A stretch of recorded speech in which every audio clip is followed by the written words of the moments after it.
નમસ્કાર દર્શક મિત્રો, પાટવી ગુજરાતી ન્યૂઝમાં આપનું હાર્દિક સ્વાગત છે.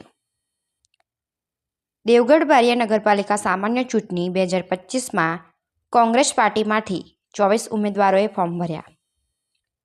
કાપડી વિસ્તારમાં આવેલ વોર્ડ નંબર 2 અને 3ના ઉમેદવારોએ મોટી સંખ્યામાં જનસમર્થન સાથે કોંગ્રેસના મેન્ડેટ ઉપર ફોર્મ ભર્યા.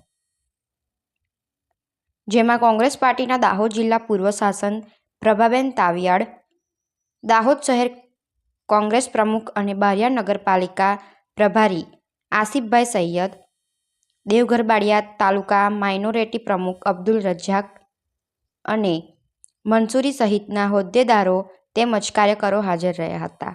પાટવી ગુજરાતી ન્યૂઝ દાહોદ જિલ્લા ક્રાઇમ રિપોર્ટર શાહરૂખ મંસૂરી, પીપલોદ.